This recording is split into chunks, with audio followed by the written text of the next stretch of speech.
Hello বন্ধুরা, আমি পূর্ণিমা চলে এসেছি আবারও একটা নতুন ব্লগ নিয়ে। এটা ছিল রিসেপশান ব্লগ। অনেক দিন পরে যদিও ভিডিওটা আপলোড করছি, তোমরা তো জানো আমি একটু ব্যস্ত ছিলাম, তাই আপলোড করতে দেরি হচ্ছে। তো কোথায় এত রাজকীয় আয়োজন সবই তোমাদের সঙ্গে শেয়ার করব। আর দিল্লি থেকে বর এসেছে, সবই তোমাদের কোথাকার সবই শেয়ার করব। দেখো সন্ধেবেলা এখন 7:30টার মতো বাজে, আমি রেডি হয়ে নিয়েছি, একটু সিম্পল একদম সেজেছি। এই দেখো কথা বলতে বলতে একদম বিয়েবাড়ি চলে এসেছি। এটা বিবিরহাটে মানে বাগড়াহাটের পরেই।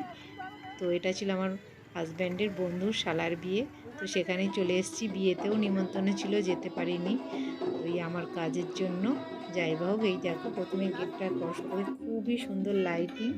তো এইটার ভিতর দিয়ে যাচ্ছি একদম গ্রামের ভিতরে। ধরতে গেলে গ্রামের ভিতরে এত সুন্দর করে সাজানো গোছানো লজ বা ভিলা যাই বলো, এত সুন্দর, কোনো 5 স্টার হোটেলের থেকে কম যায় না।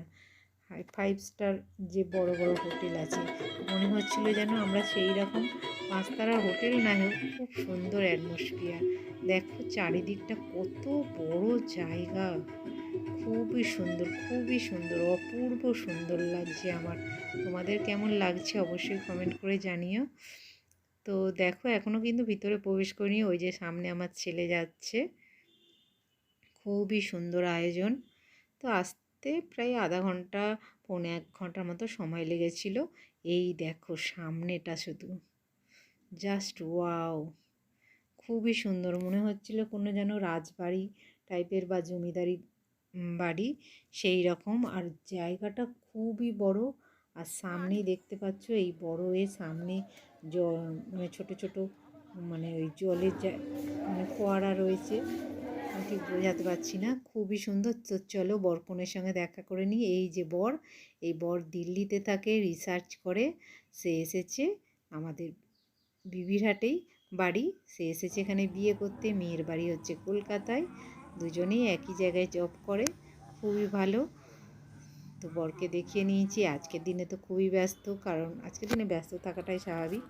তারপরে তো এটা হলো আমার এক বৌদি, আর হচ্ছে বরের মামি আর বরের কাকিমা। তো তাদের নিয়ে আমি একটু ঘুরছিলাম পুরো জায়গাটা। ওরা বললো চলো তোমাকে নিয়ে ঘুরে ঘুরে দেখাই। তো ওদের নিয়ে আমি ঘুরছিলাম, ওদেরও ফটো তুললাম, আমি নিজেরও কিছু ফটো তুলে নিলাম গণপতি বাপ্পার কাছে। তারপর তো ওইখান থেকে চারিদিকটা এত সুন্দর আলো রে, আমি তো ভিডিও না করে পারলাম না। তারপর কথা বলতে বলতে পকোড়া খেতে চলে এসেছি।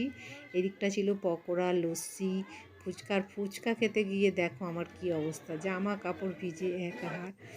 আর তারপরে তো দেখো আমরা এখন ওপরে উঠে পড়ছি, কারণ খেতে বসে যাব, কারণ অনেকটাই রাত হয়ে গেছে। এখন বাজে ওই 9:30 পৌনে 10টার মতো। আমাদের আবার বাড়িও ফিরতে হবে। প্রচুর আয়োজন, কোনটা ছেড়ে কি কোনটা খাবো। স্টার্টারে তো বললাম তোমাদের অনেক কিছুই ছিল, ফুচকা, পকোড়া, লস্যি, যেগুলো থাকে। তারপর তো এখানে খেতে বসে গেছি। প্রথমেই দিয়ে দিচ্ছে এই যে ফিশ কাটলেট আর কাসুন্দি, তারপরে দিয়ে দিয়েছে এই যে স্যালাড পড়ে গেছে পাতে। তো চলো আগে কাটলেটটা খেয়ে দেখি কেমন হয়েছে। তো প্রথমে তো কাটলেটটা খেয়ে দেখলাম, বেশ সুন্দর খেতে হয়েছিল। তারপরে দিয়ে যাচ্ছে গরম গরম ভাত, আর তার সাথে ছিল ডাল, মুড়িঘণ্ট ডাল, আর ছিল ঝুরি ঝুরি আলু ভাজা। এইটা দিয়েই খেতে দারুণ লাগছিল, সত্যি বলছি বন্ধুরা। এত ভালো আয়োজন, এত ভালো খাবার দাবার, খুবই টেস্টফুল। না মুড়িঘণ্ট না, সবজি ডাল ছিল। আমি অনেক দিন পরে ভিডিও আপলোড করছি, বেগুনি ছিল তার সাথে, খুবই ভালো খেলাম, দারুণ খেলাম প্রথম খাবারটা। দেখো খুব সুন্দর, সাথে ছিল দই কাতলা। আমি ছোট্ট মতো পিস নিয়ে নিয়েছি, কারণ মেন কোর্সে আছে মটন, এসবকে অত পেট ভরালে হবে না। তারপরে ছিল রাইস, দেখতেই পাচ্ছ ফ্রায়েড রাইস। একদম সিম্পল মেনু, কিন্তু খেতে হয়েছিল দুর্দান্ত। দেখো তারপরে চলে এসেছে এই যে মটনটাও খেতে খুবই টেস্টি হয়েছিল।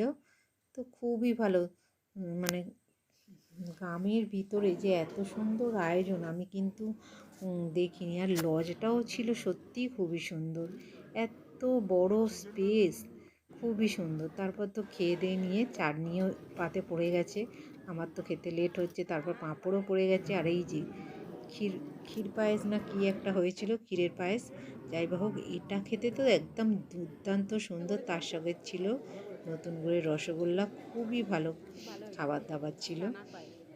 তো খাওয়া দাওয়া তো মোটামুটি আমার শেষের দিকে। আর এই ছানার পায়েসটা খুবই সুন্দর ছিল, তোমাদের দাদাভাইকেও জিজ্ঞাসা করছিলাম কেমন হয়েছে। তারপরে তো বরের কাছে চলে এসেছি, একটু ফটো টটো তুলে নিলাম। বর তখনও, বর বউ তো কোণে তো ব্যস্তই হবে, যাই হোক আজকের দিনে তো ব্যস্ত হওয়াটাই স্বাভাবিক। তো এখানে এখন ফটো টটো শ্যুট হচ্ছে, আমরাও 2-4টে ফটো তুলে নিলাম। তারপর সেই কাকিমার সঙ্গে কিছু গল্প করছিলাম বসে বসে, কারণ এবার তো বাড়ি ফিরতে হবে, অনেকটাই রাত হয়ে গেছে।